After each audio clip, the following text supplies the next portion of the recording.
Hace unos días que queríamos hablar con Javier Milei a partir de varias declaraciones de él. Está en línea de teléfono Javier Milei, diputado nacional, líder de La Libertad Avanza. ¿Cómo andas, Javier? La Nata te habla. Buen día, Jorge. Mira, quería, en principio, más allá de que hablemos de otros temas, consultarte sobre tu posición con respecto a algunas cosas. Una, tenencia de armas. ¿Vos pensás que la gente tiene derecho a tener armas? Mira, yo eso lo tengo explicado desde 3 puntos de vista. Uno que tiene que ver con el análisis económico del derecho, una línea de análisis creada por Gary Becker en 1968, una cuestión de evidencia empírica y una cuestión, digamos, de índole lógica. Digo, la cuestión de lo que tiene que ver con el análisis económico del derecho es que vos, cuando a una actividad delictiva, como a cualquier actividad, le bajás el costo y el beneficio aumenta, sí, el resultado es que esa actividad se expande. Ese es el primer punto. El segundo punto es que eso tiene una validación empírica. ¿Esto qué quiere decir?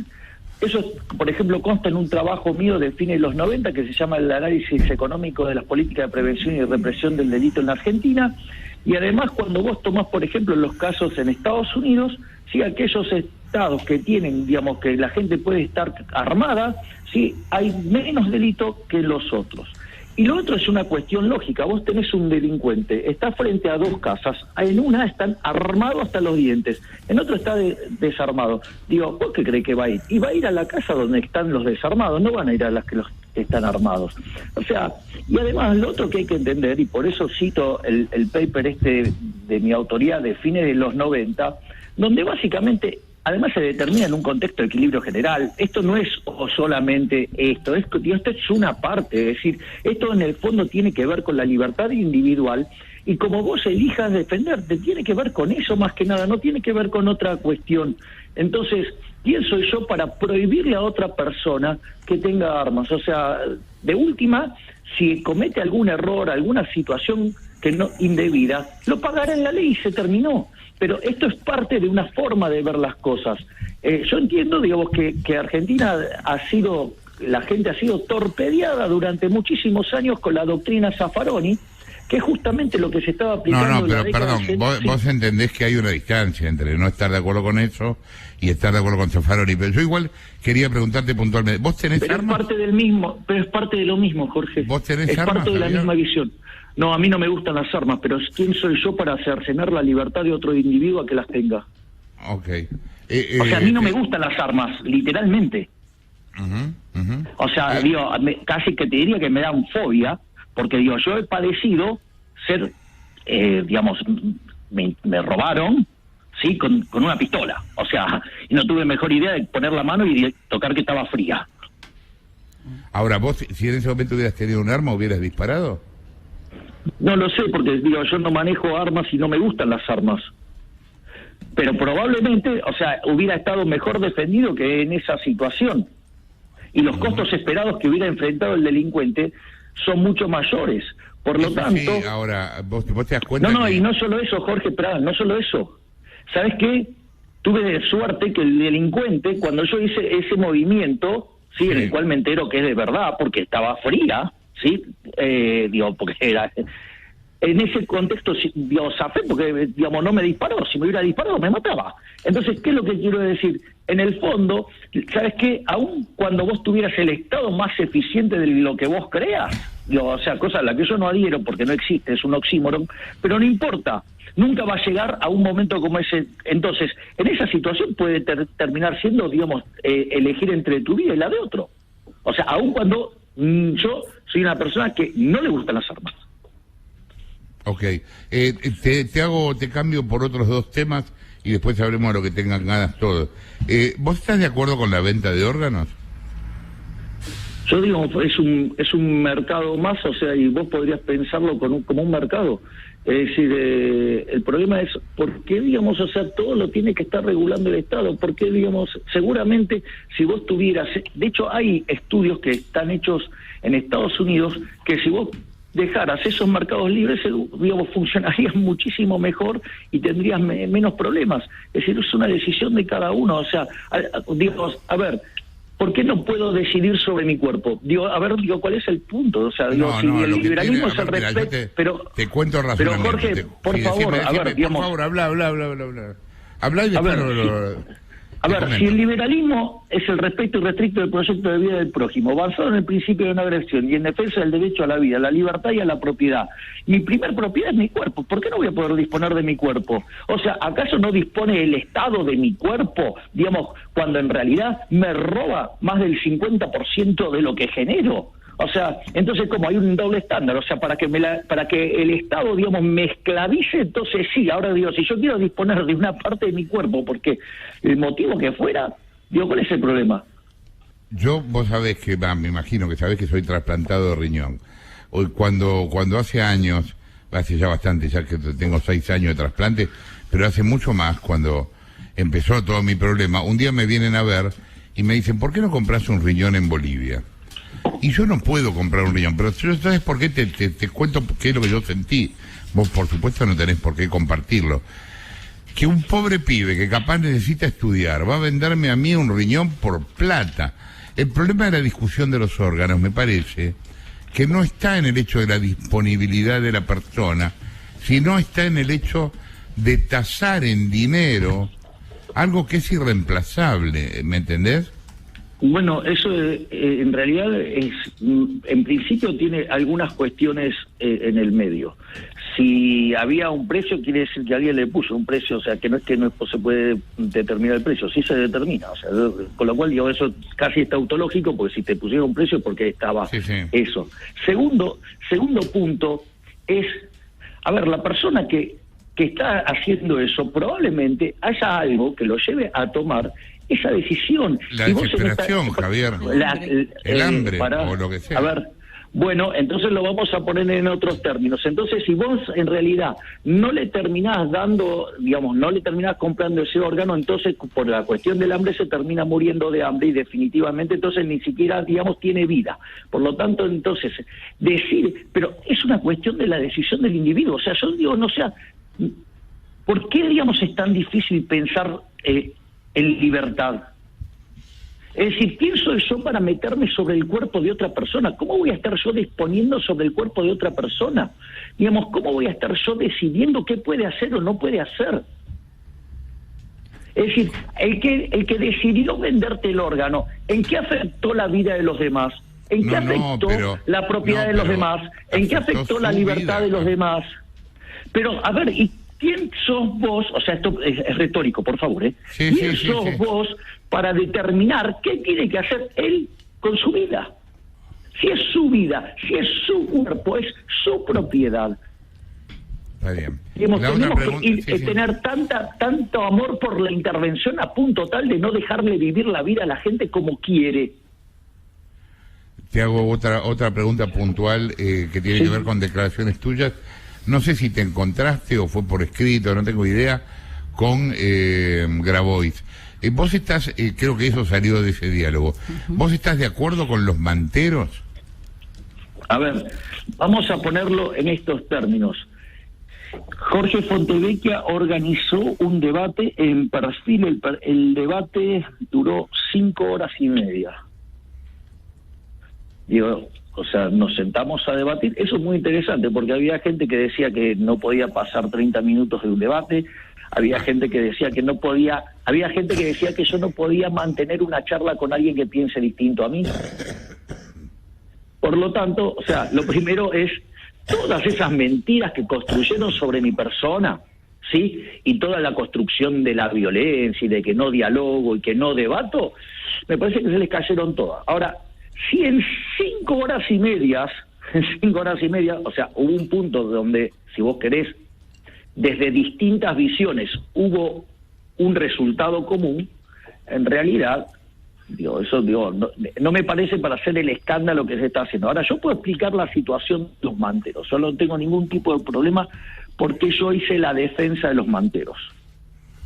Lo primero que hay que ver es, a ver, Argentina tiene un mercado laboral absolutamente regulado, restringido, con un montón de dificultades, sumado a un país que hace años que no crece. De hecho, Argentina no crea capital neto desde mediados del segundo gobierno de Cristina Fernández de Kirchner. Es decir, Argentina tiene un problema de generación de puestos de trabajo enorme. De hecho, los trabajadores en 6 millones de personas, o sea, no se mueven. Cuando vos tenés este tipo de características en el mercado laboral, ¿cuál es el resultado? Los que quedan afuera son las personas que tienen menos calificaciones. Claro. Es decir, vos expulsás estas ideas de estar regulando el mercado laboral, ¿sabes a quién perjudica? A los trabajadores menos calificados y por ende son los que quedan afuera del mercado. Cuando pasa esa situación, ¿cómo es la situación que se encuentra esa persona? Bueno, una alternativa es convertirse en un planero.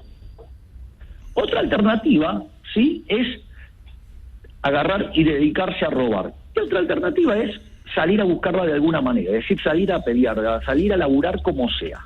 Por lo tanto, lo primero que yo le pondero a esta gente, que frente a una situación donde podría delinquir, en una situación donde podría estar viviendo del fruto del trabajo de otros, colgado de la teta del Estado, el tipo decide salir a trabajar. O sea, eso a mí me parece un elemento valioso. O sea, decidió salir a trabajar. Ahora, después aparece la cuestión, sí, que tiene que ver ¿dónde se establece este tipo? Este tipo, bueno, va y claramente, es un sector muy postergado, se establece en una vereda. Entonces vende en esa vereda. Ahora, lo loco es el reclamo, ¿sí?, del comerciante, porque el comerciante, ¿qué hace? Dice, yo pago los impuestos, llamo a la policía y lo voy a hacer sacar, porque ese es el argumento. El problema es, vos no te tenés que quejar de que ese hombre esté compitiéndote ahí en ese lugar. Tu queja tiene que ser bajarme los impuestos. Es decir, tu queja no tiene que ser como yo te pago impuestos, sacarlo a patadas, porque esto es como si nosotros estuviéramos, ponerle en una plaza, uno al lado del otro. Ahora, como sucede que yo tengo recursos para pagarle al mafioso del barrio, agarro y te saco a patadas. O sea, es un disparate. Es decir, vos fíjate, estás penalizando a un tipo que decidió no robar, que decidió no estar siendo sustentado por el Estado, decidió trabajar. No puede ser que el reclamo termine con menos producción y menos empleo. Está claro que está mal. Es decir, el problema es el Estado, no que aparezca el mantero. Y de última, si el dueño del negocio... ya estoy terminando el argumento, Jorge. Y de última, si se siente amenazado el comerciante, que le ponga en paralelo una manta y que venda con las mismas condiciones, porque además vender en la manta, tiene su problema, ¿no? Cuando viene la lluvia se tienen que ir, tienen persecución, y no solo eso, sino que además vos podés elegir cuando vos compras algo, definir distintos niveles de calidad, y una de las cosas que te puede dar esa calidad es estar adentro de un local, por ejemplo, cuando te compras ropa. Entonces, me parece que el reclamo no es sacarlo a patadas a este tipo que está laburando ahí, sino que en realidad, bajame los impuestos, porque el problema es el mafioso del barrio, no es el tipo que labura. No solo hay que tener en cuenta los impuestos, Javier, me parece, el tipo que está en un local paga un alquiler, tiene personal en blanco. O sea, le pasan un montón de cosas que al mantero no... A ver, y pero de vuelta, Jorge, porque ahí hay dos temas. Sí, pero a ver, decidir tener el local,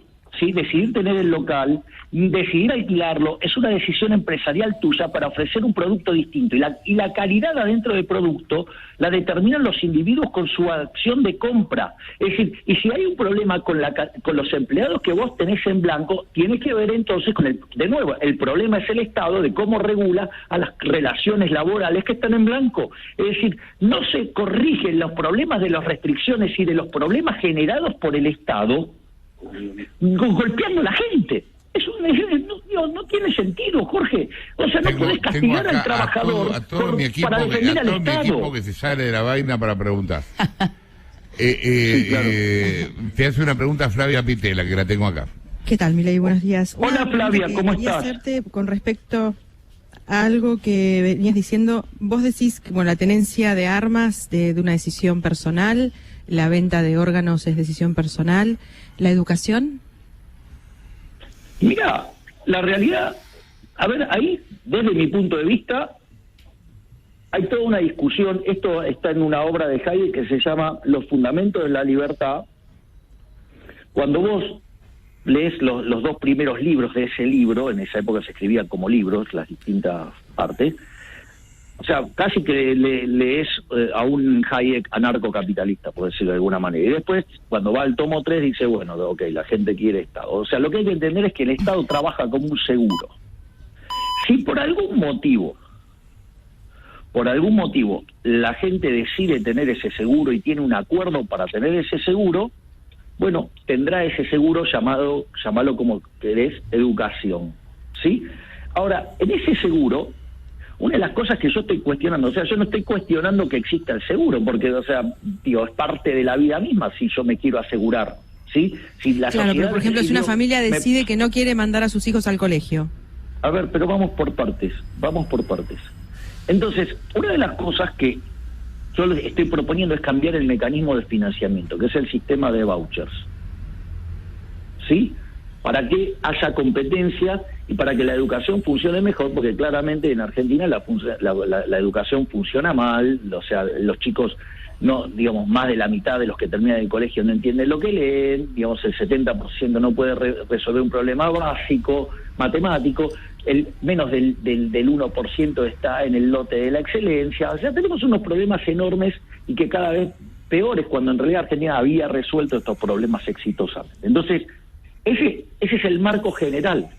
Ahora, de vuelta, una de las cosas que vos podés hacer, y esto, por ejemplo, en Estados Unidos se hace, y en Argentina vos podrías también, si querés, hacer una aproximación, que es lo que se llama el homeschooling.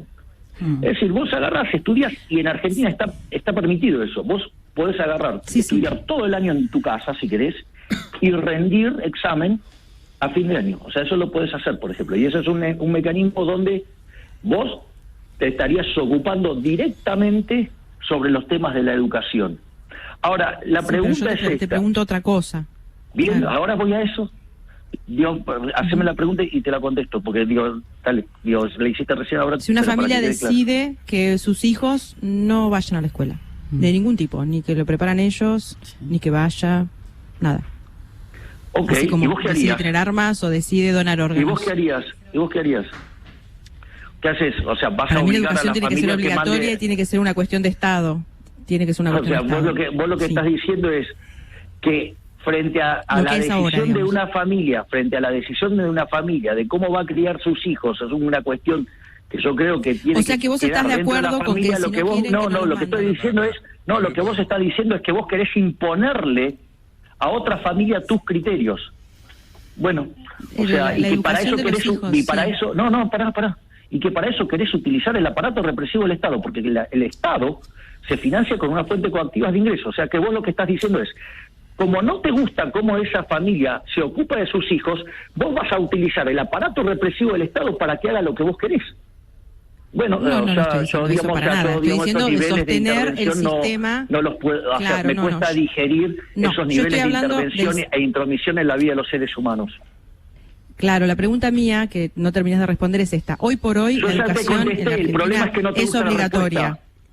Es que no me gusta. Yo te contesté, el problema es que no te gusta la respuesta, que es distinto, ese es otro problema. Bueno, yo te contesté. Bueno. Es decir, yo, digamos, o sea, no estoy de acuerdo en que una persona se meta en la vida de otra familia imponiéndole sus preferencias por la fuerza, utilizando además un mecanismo represivo como el Estado. O sea, le vas a mandar la policía, que además la financias con los impuestos que le estás cobrando a esas personas. Eso es un poco fuerte. Digamos, o sea, esos niveles de violencia, yo, digamos, o sea, y de ataque a la libertad, me cuesta digerirlos.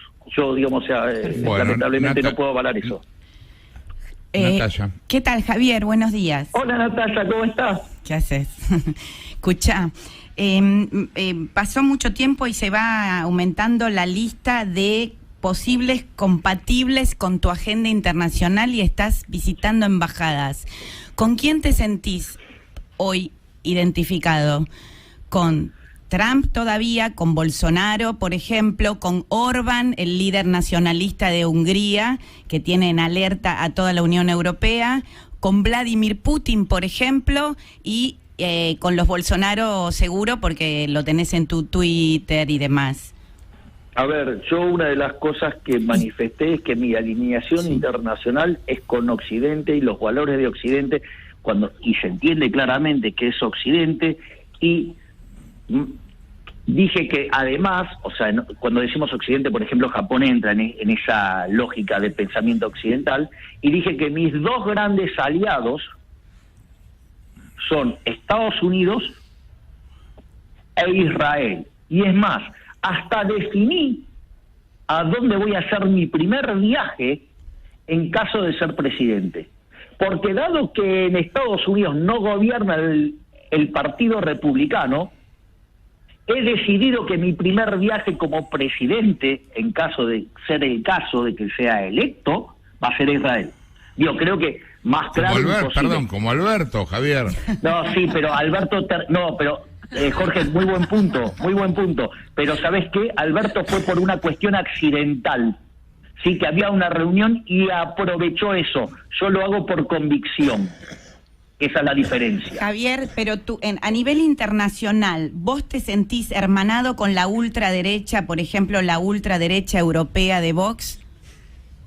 A ver, yo soy firmante de la Carta de Madrid, soy parte de la Fundación del Disenso, soy parte de un grupo que identifica en el socialismo el peor de los sistemas para la vida humana.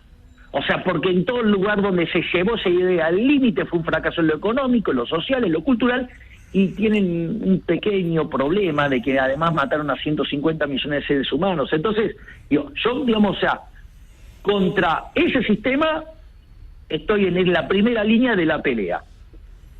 ¿Y la pena de muerte está entre esos valores? No. Esto es muy interesante. Así como estoy en contra del aborto, estoy en contra de la pena de muerte. Es el mismo argumento.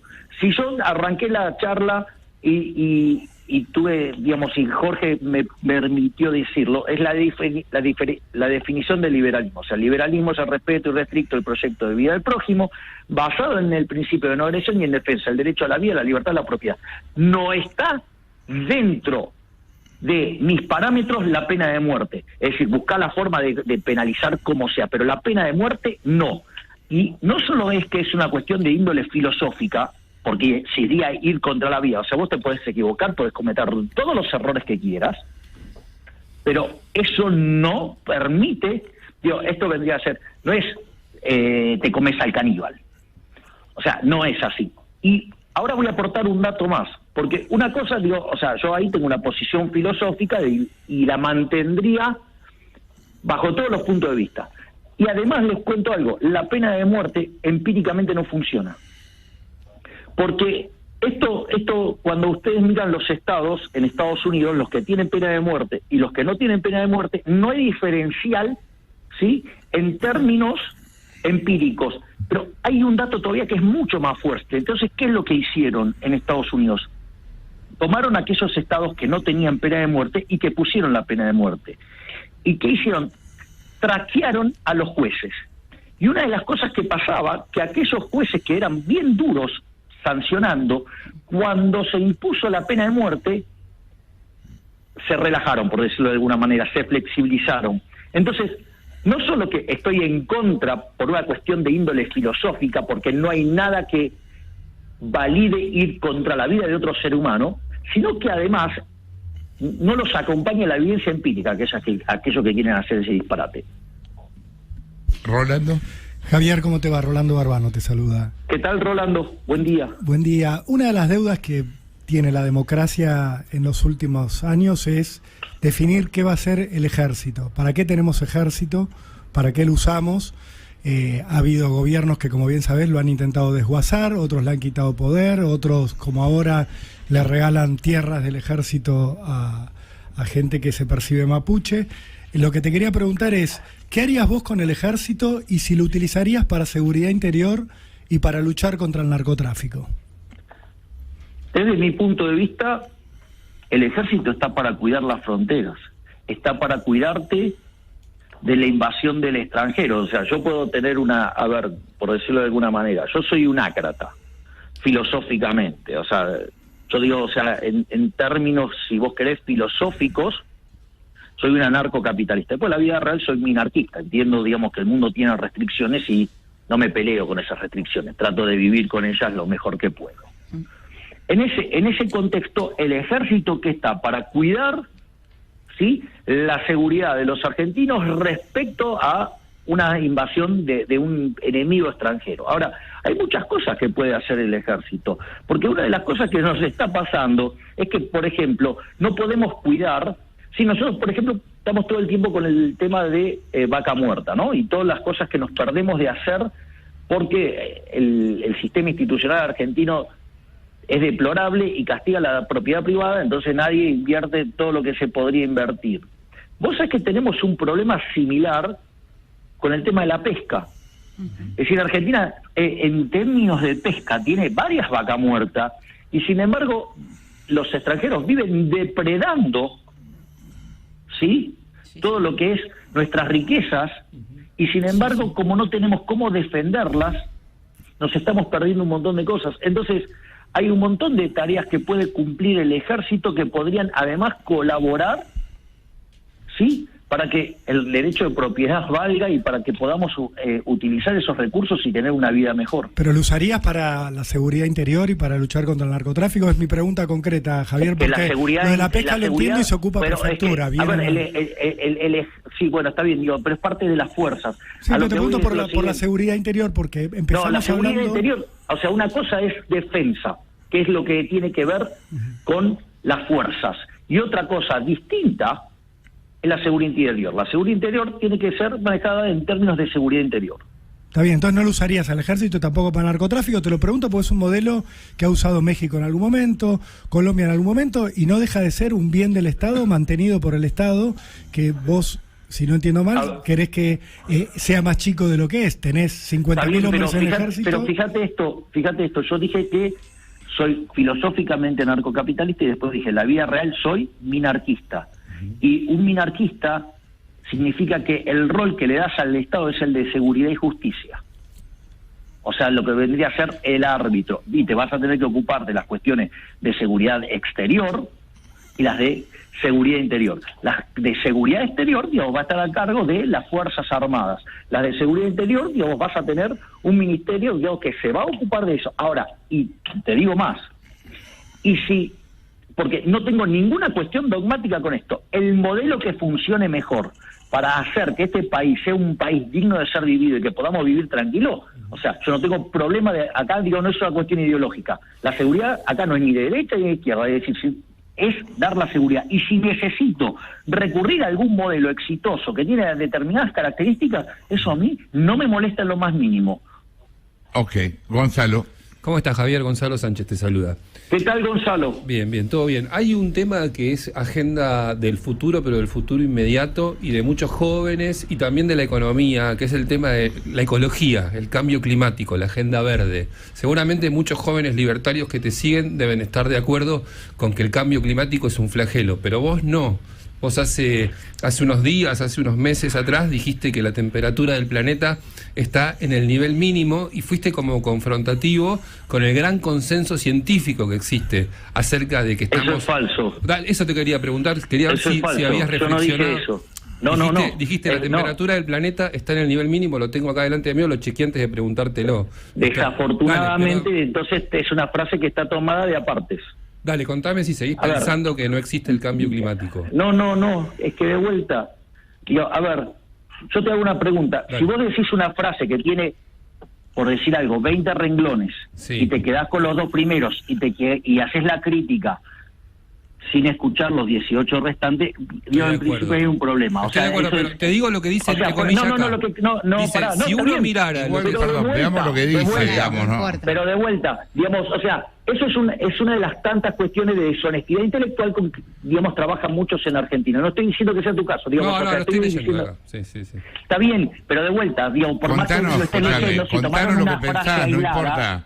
No importa si está aislado o no está aislado. Estamos ahora hablando con vos, contanos vos lo que pensás. Bien, exactamente. Bueno, no, porque después dicen que cambié, no, y yo sigo diciendo lo mismo que dije en el debate, lo que digo históricamente. Cuando ustedes miran la historia del planeta, no los últimos 10 años, 50 años o 100 años, estudian la historia del planeta, y están los gráficos en mi Instagram para que esos que lo quieran chequear, ustedes lo que van a ver es que hay ciclos de temperaturas, y hay momentos donde el planeta está más caliente y hay momentos donde el planeta está más frío. O sea, tiene ciclos. O sea, cuando ustedes lo miran es el típico comportamiento, el típico descripción, nada más que son mucho más grandes, de ciclos. O sea, ese es el primer punto. El primer punto es que vos tenés ciclos de temperaturas, momentos donde la Tierra está caliente y momentos donde la Tierra está fría. En este momento, el mundo está en la parte del ciclo donde el planeta está caliente. Primer punto.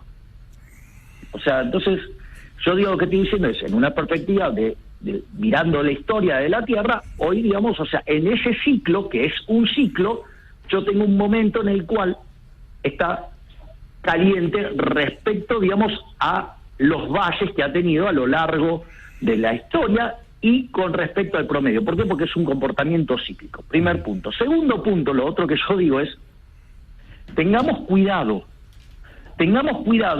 digo, porque yo de tanto hacer estas cosas y mirar estas cosas, o sea, te imaginas que como economista los ciclos los estudio con un poquito de intensidad. Sí. Una de las cosas que pasan es que te toman la tendencia del último tramo y te la extrapolan para adelante. Si vos te fijas, esos comportamientos ha hecho que los ecologistas en los últimos 40 años, 50 años, hayan cometido cerca de 20 errores groseros, de decir que nos íbamos a terminar congelando en el año 2000, o de decir que esto íbamos a terminar como un carboncito todos achicharrados. Eso tiene una explicación de por qué pasa. Ese error, es un error que, por ejemplo, lo cometió la gente del Club de Roma a finales de la década del 60.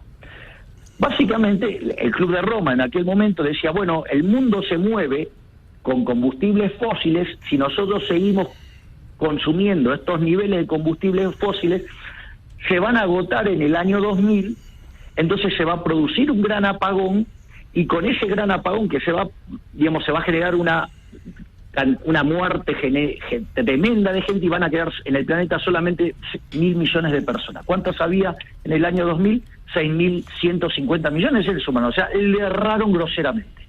¿Por qué le erran groseramente? Porque no incluye el comportamiento de los seres humanos, no incluye el comportamiento del sistema de precios, no toma, digamos, las invenciones y las creaciones que puede desarrollar el hombre. Entonces, y además hacen extrapolaciones inválidas. Entonces, eso es lo que yo dije. Y si vos tomabas el promedio de lo que es los picos de temperatura, ¿sí? En este momento la temperatura está debajo del promedio. Y si vos tomás el promedio de este pico, también está debajo del promedio. Eso es lo que yo dije. Yo en ningún momento negué la naturaleza del ciclo en el comportamiento de la temperatura. Yo entiendo, ¿sí?, que a la izquierda le encanta la falacia del hombre de paja. Yo entiendo, sí, que muchos les han lavado el cerebro y no pueden pensar afuera de la caja, y que entonces no pueden dejar de mirar 3 días. O sea, bueno, estos son problemas que se miran con un instrumento más largo, que son millones de años. Y así es como se debe analizar. Eso es lo que yo creo. Esa es una postura científica de verdad, no, digamos, ciencia del bichique mal hecha. Cecilia. Hola, Javier. Cecilia Bufflet, ¿cómo andás? Hola, Cecilia, ¿cómo estás? Bien, te hago primero una pregunta puntual que me quedó sobre lo que hiciste y después una un poquito más general. Primero, en este esquema te estamos preguntando casi como si fueras un candidato a presidente mañana. Soy sobre temas genéricos. Está perfecto que me pregunten. Pero en ese esquema y en ese modelo, ¿qué harías con la relación comercial que tiene Argentina con China hoy? Yo fui muy claro, yo no comercio con comunistas. ¿Y qué harías con nuestra soja? ¿Cómo quedaría con nuestra soja? Digo, si la soja de los dueños del campo, ¿cómo digo? O sea, ¿cómo nuestra soja? Yo no tengo campos. O sea, ¿cómo digo? ¿Se me voy a meter dentro de la propiedad de otros? No entiendo la pregunta. O sea, ¿te inhabilitarías canales comerciales a un productor de soja de alguna manera si no comerciás como país? Lo voy a poner en estos términos, Cecilia, lo mismo que lo dije previo a la campaña del 2021. Sí. Yo no voy a impulsar como Estado relaciones con estados asesinos y comunistas. Tampoco comerciarías con Rusia, entiendo. Claro, bien, exactamente, entendiste, perfecto. Pero en ese impulso, ¿qué pasa con los privados que quieran comerciar con China y con Rusia en Argentina? Si lo quieren hacer es una cuestión de los privados, no tengo por qué yo meterme en eso. Perfecto. Si vos querés hacer negocio con los chinos y vos querés hacer negocio con los rusos, es un problema tuyo. Yo no los haría. Ahora, si vos lo querés hacer, hacelo. Yo desde el Estado no voy a utilizar los impuestos que se cobran a punta de pistola para obligar determinadas relaciones. Perfecto. Y la otra pregunta más general es que cuando te escucho hablar, y recién hiciste un comentario sobre esta idea de si no me dicen que cambié de opinión o la verdad es esta, ¿para vos hay una sola solución para los problemas y para la agenda en el mundo? ¿Hay una sola receta con la que aplicar en todos los países para que las cosas funcionen bien? ¿No tenés dudas, no pensás que a algunos les puede ir bien de una manera y a otros de otra? Mira, yo lo que hago es basarme en la evidencia empírica. Sí, y mi campo de especialización en economía es dinero y crecimiento, o sea, crecimiento económico con y sin dinero vendría a ser. Ahora, el punto es el siguiente, vos tenés evidencia empírica de cómo se sale adelante de esto. Ahora, vos podés creer que tenés el caso atípico, o sea, viste que te dicen, no, Argentina es distinta. Entonces, por ejemplo, a ver, la inflación es siempre en todo lugar un fenómeno monetario, o sea, si vos querés terminar con la inflación, tenés que cortar con la emisión monetaria. Ahora bien, aquí en Argentina te dicen, no, es multicausal, es algo complejo, es esto, el otro. La realidad es que cada vez que aparecen esos tipos que dicen todas esas cosas, que terminas teniendo un montón de inflación. O sea, ahora digo, el mundo civilizado descubrió que la forma de no tener inflación es cortarle la maquinita. Bueno, o sea, entonces yo lo que te voy a decir es, mira, la forma de terminar con la inflación es terminar con la maquinita. Ahora, para eso yo tengo argumentaciones teóricas, que te pueden gustar más, te pueden gustar menos, y tengo argumentaciones desde el punto de vista empírico. Digo, ¿las querés tomar? Las tomás. ¿No las querés tomar? Seguís teniendo un montón de inflación. ¿Qué es lo que te digo? Te hacemos la última pregunta, Marina Calabro.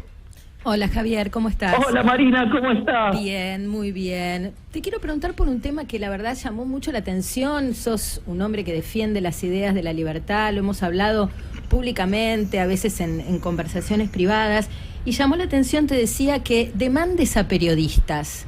5 periodistas, Pablo Dugan, Fabián Doman, Paulo Vilouta, Débora Plager, Martín Candalaf, por opiniones, por impresiones personales.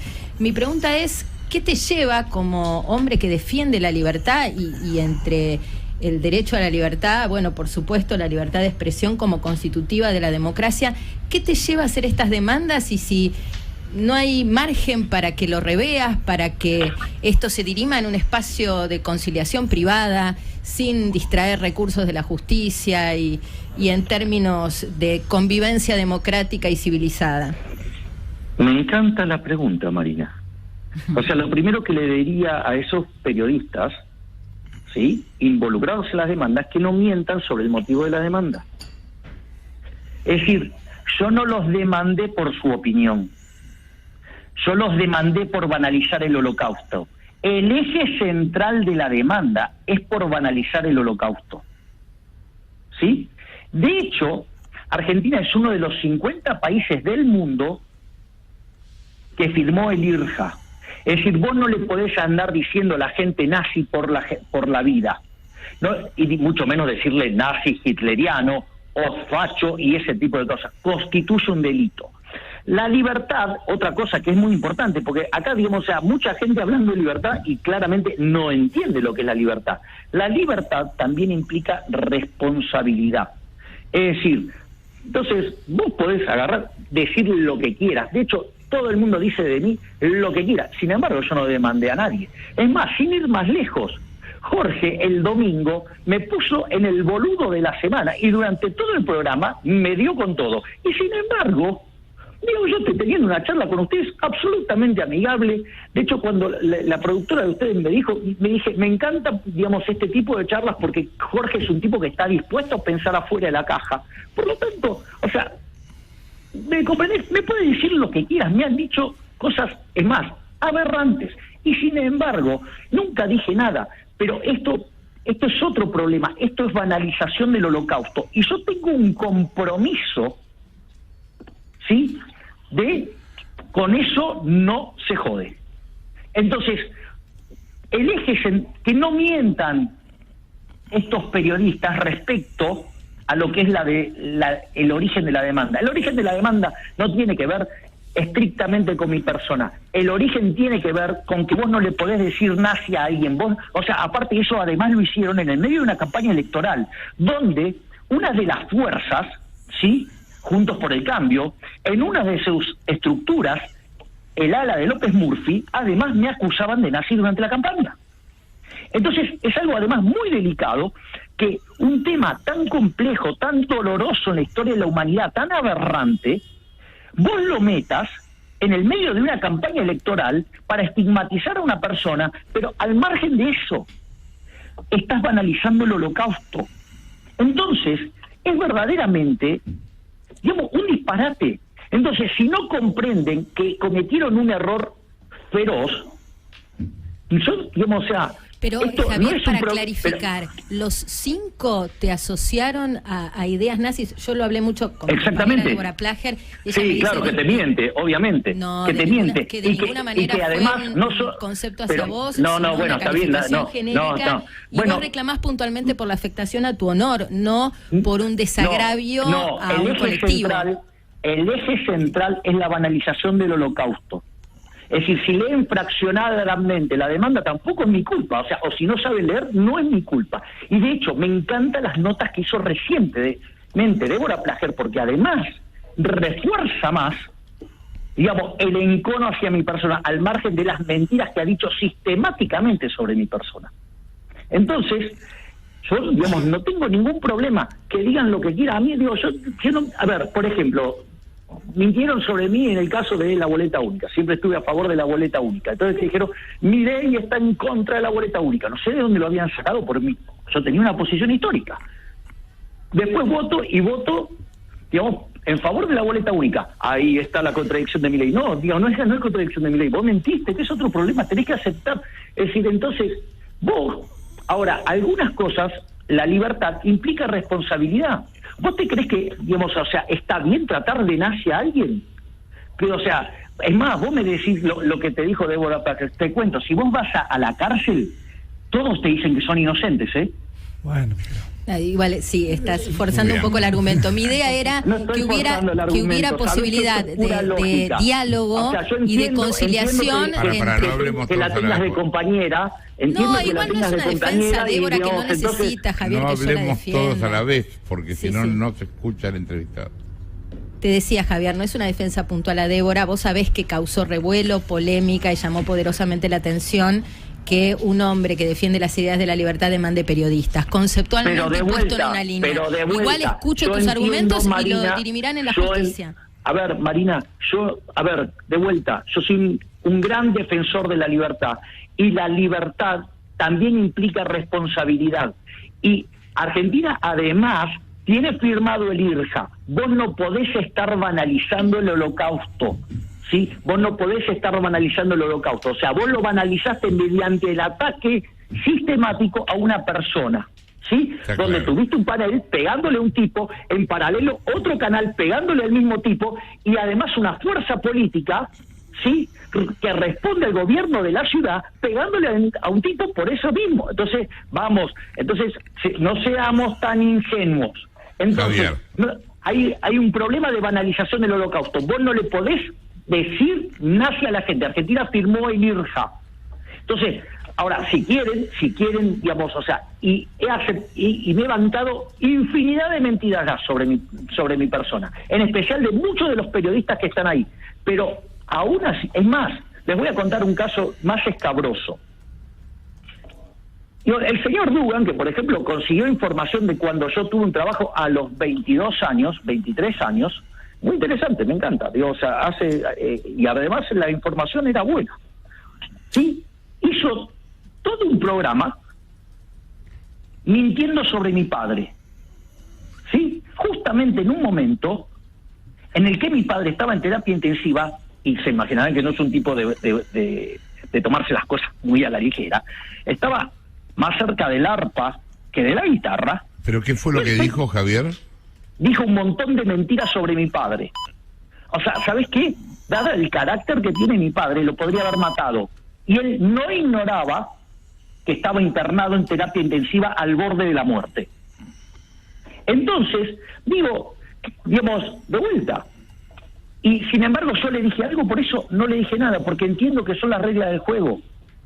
Ahora, lo que me parece es que si vos tenés firmado un acuerdo internacional como el ILJA, lo suscriben 50 países y nos pusimos todos de acuerdo que esa atrocidad que fue el Holocausto, esa aberración, tenemos que tener presente que eso no tiene que volver a ocurrir, y nos pusimos todos de acuerdo, vos no podés agarrar y hacer estas cosas. Es más, te voy a pasar un dato adicional, Dale. de lo vil de lo que hizo Débora Plager. Yo, digamos, ¿sabes qué? Le di clase a los hijos de Débora. ¿Me comprendés? Sí, sí. O sea, le di clases a sus hijos y venían, como yo ya estaba ganando popularidad, sus hijos vinieron con compañeros. O sea, y yo le estaba dando clase a 20 chicos. La pregunta es, digamos, ¿vos le permitirías que una persona con las características que ella señala, que es una nueva escala de insulto, que esté frente a tus hijos? ¿Sabes qué te diría en una discusión rabínica? Eso no es pregunta. Javier, dos cosas para terminar. Sí, claro. Porque... Ninguna garantía de que no siga saliendo en el boludo de la semana. Eso depende de que uno... eso depende de que uno, claro, eso depende de que uno haga o no una boludez. Jorge. Ahora pero te garantizo... Jorge, pero eso está clarísimo. Pero yo me enojé por eso, no. Pero es ya más, lo sé, te estoy jodiendo. Yo hasta entiendo la lógica en el planteo. Vos sabés que en la lógica del planteo que vos haces, digo, sí. No sé si te interesa, lo charlo, digo, no. Por supuesto que me interesa, ¿no? Decí. A ver, porque porque para mí el argumento está bueno. Está bueno, ¿en qué sentido? Porque vos decís, loco, ¿no tenías otro momento para hablar del tema de las armas? Sí, claro, o sea, fue una boludez. Bien, pero esto sí. Bien, esto es lo ahora interesante. seguro... No, para, Jorge, porque este es el argumento. ¿Sabes qué? Con ese mismo argumento de que es políticamente incorrecto hoy, por decirlo de alguna manera, cuando yo empecé a hablar de liberalismo en Argentina, era una mala palabra, entonces jamás debería haber hablado de liberalismo, y sin embargo lo hice. Está bien. Escucha, lo que es seguro es que, porque lo leí ayer, estuve corrigiendo y leyendo ayer el guión, es que en el segundo sketch, en el de este domingo, también seguís apareciendo. Me encantó. No sé, pero vi el del avión y me pareció fabuloso. Bueno. Ahora vas a ver qué pasó cuando saltaste el avión. Gracias, hijo, por la comunicación. Un abrazo. Por favor, un placer enorme. Saludos a todos y gracias. Gracias. Javier Milei, diputado nacional, líder de La Libertad Avanza. Wow, nos pasamos de hora y todo. 11:03.